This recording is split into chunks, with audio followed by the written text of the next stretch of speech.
All 12 of the next-gen Master Set player items have been released. In this video, we are going to do a tier list of all 12 of those players and give you my opinion on where they rank if you are trying to make a competitive team. A couple things, as always, completely disregard the entire rankings list.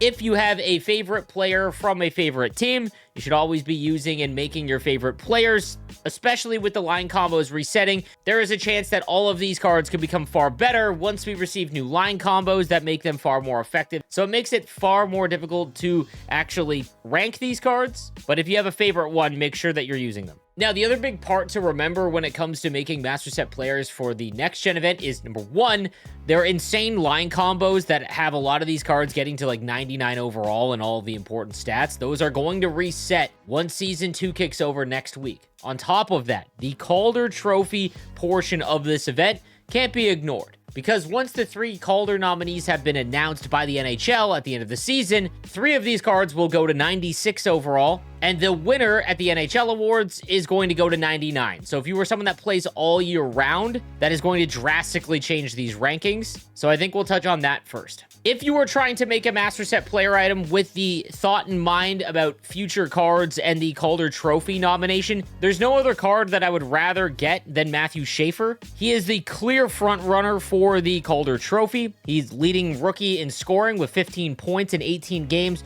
But more than that, he's also averaging like 22 minutes a game. He gets all of the opportunity. There are other great players that are in the realm of the Calder Trophy, and that'd be Ivan Demidov, who has 13 points, so 2 points back.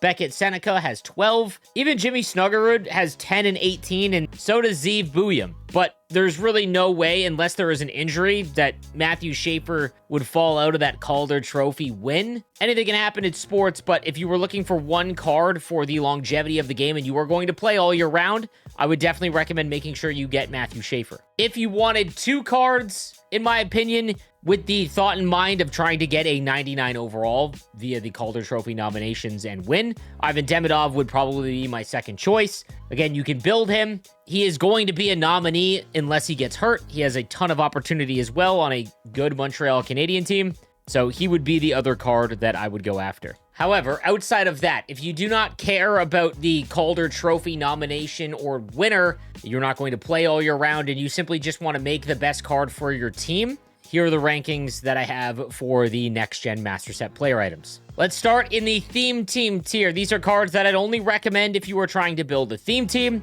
And while Jimmy Snuggerud is probably one of the best cards to make based on line combinations for the next week of the game, he's pretty mediocre after that. Sparkplug and Big Tipper are just not really impactful abilities. He's got 87 speed, 88 excel, and 89 agility, which is fine. I think a lot of people are going to be kind of surprised once line combos reset that high 80 speed is still usable. He's got a pretty good shot at 93 power, 92 on his wrist shot, but he is a pure right-handed winger, and there are just a lot of options for that. Again, not a terrible card, but just in comparison to some of the other ones, I think he's in the Theme Team tier. Also in the Theme Team tier, the 87 Ryan Leonard. Essentially the same card. Big Rig is just, again, it's a good ability, but there's a lot of the player base that really doesn't use the Puck Protect correctly to utilize it. Quick Release is great, but it is only the base version of the ability. 87 speed, 88 excel, 89 agility. It's his shot accuracy that's pretty rough. 82 and 83 is just very mediocre, especially as goaltender attributes rise up. That shot accuracy will matter. His hand stats are all below 90. He has good body checking, but again, he is a pure right-handed winger. I think that once line combos reset, for the cost, he would be in the Theme Team tier for me from this event. All right, on to the B tier. So these would be cards that are slightly better than cards I would just recommend if you were building a specific theme team, but they're not cards that I think you need to leave the event with for your team to be super competitive. Alexander Nikishin is a great card. 6'3", 218 with truculence. Send it is whatever. So he's got great size. One of the more fun abilities, it's his skating that is just awfully rough. Even when line combos reset, there are over 140 cards that have 90 plus speed in the game, and there will be line combos that come out in Season 2 that will be popular, that will power up a lot of the meta cards that you're going to see into the 90s for skating. 85 speed and 86 excel. If he does not get a specific line combination, it is just going to be awfully hard to use him until he gets that boost. He's got good body checking, defensive awareness, and stick checking. It just makes it very difficult for a majority of the player base if there is no line combination for this card in Season 2. As it stands right now, he's one of the best cards in the game until Season 2 because of all the line combinations that you can get and the fact that he's big with truculence. Also, in the B tier, we've got the 87 overall Matthew Schaefer. Now, like I mentioned, he would be the card I would make if you were trying to play the game all year round. But this card is kind of ridiculous when it comes to his attributes. At 6'2", 186, he's got wheels and stick 'em up. He's one of the best skaters, not only in the rookie class, but in hockey. He's got 87 speed and excel, only 91 agility. I just think that his skating is not nearly what it should be, and it really hinders this card. His hand stats as well are well in the mid-80s. Body checking is only 80. The thing that saves this card, in my opinion, 90 defensive awareness, 89 stick checking. I think stick 'em up is a pretty helpful ability given the state of poke checking, but he honestly is teetering on the theme team tier for me, but maybe because he's so popular, and he is Canadian, so I think there will be a lot of combinations that obviously utilize Canada. He is in the B tier for me. All right, on to the A tier. These are cards that, in my opinion, are not must-makes if you are trying to build a competitive team, but they are very close, and given the team context, I could definitely see them on a lot of players' teams. Zayden Parekh at 6'1", 179, the right-handed defenseman, comes with quick pick and wheels. 88 speed, 87 excel, and 91 agility. Again, not elite skating, but he comes with 90 hand stats, 88 defensive awareness, 87 stick checking. It's honestly quick pick. I love quick pick as an ability. I think it is very impactful, especially with the players that are just hucking stuff through the crease. Quick pick will work when it comes to knocking pucks down and out of the air. And the more defensemen that you can have quick pick activated on, the better it's going to be to stop those passes. So I think Zayden Parekh is in the A tier. Zeev Buium, also in the A tier. At 6'1", 183, the left-handed defenseman comes with elite edges and tape-to-tape. I think edges is not nearly as impactful as it was in years past, but I feel like a lot of players forget that elite edges works off the puck, meaning that you can cut left and right, keep your speed, while defending as well, and that is very impactful. He's got 89 speed, 90 excel, 92 agility, which is good. Honestly, it's among the better skaters given the line combos resetting. He's got good defensive awareness at 90 overall, same with the stick checking. He reminds me a lot of the Fresh Ice Brock Faber, which just goes to show how good that card was, but I don't think you'll regret making Zeev Buium. Next, we've got Ville Koivunen from the Pittsburgh Penguins, 6', 183. All-Star Quick Release is the main benefit with this card. 88 speed and excel, 92 agility, but 94 shot power, 86 on the accuracy, wrist shots up at 87.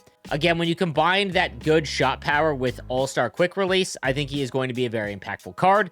As a Penguin and a Finn, he's probably going to get a few line combination boosts throughout as well. I just think this is a safe card and one of the better forwards. Ivan Demidov in the A tier at 6'1", 192. The left-handed winger comes with ankle breaker and tape-to-tape. I feel like there is a majority of the player base, myself included, that just can't find ankle breaker to be super impactful. Maybe on players that have elite ankle breaker, but until there is some sort of guaranteed deker move that really starts to show off these panic reactions, I just don't think ankle breaker is nearly as impactful as some of the other offensive abilities. Like, I would much rather have quick release. He's got 89 speed and excel, 92 agility, which is good. And his shot power is in the 90s. Hand stats are all above 91 overall, which is great. So it just makes him a very good left-handed winger just from his attributes alone. And honestly, probably the safest forward to make from this event in terms of attributes and then the line combos resetting is Michael Misa, the left-handed center at 6'1", 185. He's got wheels and ankle breaker. Again, I think that wheels is a great ability on cards that have high-end speed. Ankle breaker is whatever, but 89 speed, 80 excel, 94 agility is great.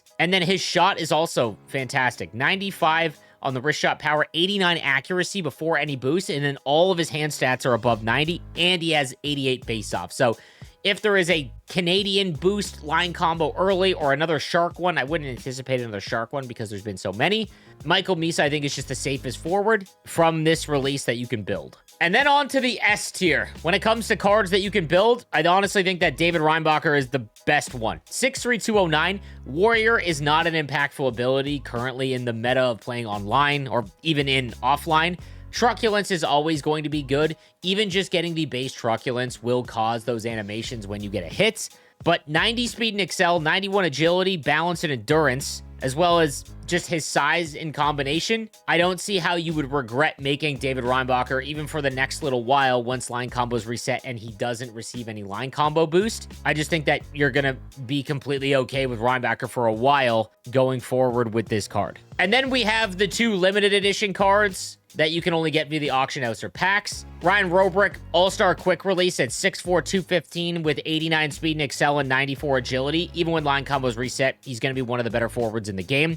96 and 95 on the shot power. His offensive awareness is up at 95. I just don't think that you're going to regret this card. Obviously, you're going to have to pay for him. The only downfall is that he doesn't have an NHL affiliate. Obviously, it's with the Ice Dogs, so you're not going to receive an Ice Dog line more than likely in Season 2, but he is Canadian, so that helps. And then Landon DuPont. I think a lot of people are forgetting that obviously the line combos are resetting, so he's not going to be a 99, but at 5'11", 183 has elite edges, which I mentioned with Booyam is beneficial for a defenseman. 91 speed, 90 excel, 97 agility without any line combinations, and 98 shot power.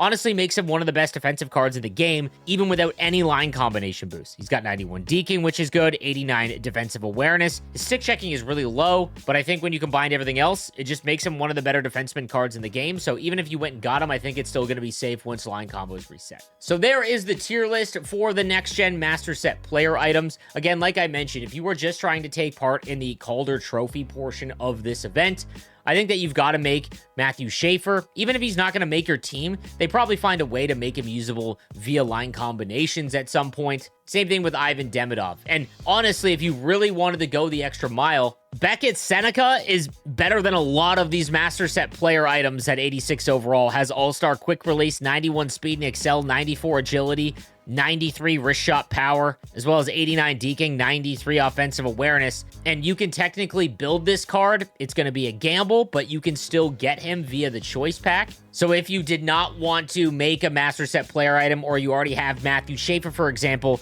you could use 30 collectibles for the 86 overall next gen set that's account bound. It's a 1 of 2 choice pack, and there are a lot of options. So again, there's no guarantee that you're going to get Beckett Seneca. However, remember what I've been talking about with the dashboarding. You can see who you get in that pack. Don't make a choice if you don't get the card that you want. Dashboard out, close the game, and then when line combos reset or later on down the road, if one of those choices works for you, you can then open the pack, the content stay the same, make the selection that you want, and then go on from that route. So it makes those packs a little bit safer. Let me know what you think in the comments section down below and who you're making from the next gen event. I'll see you guys next time. Have a good one.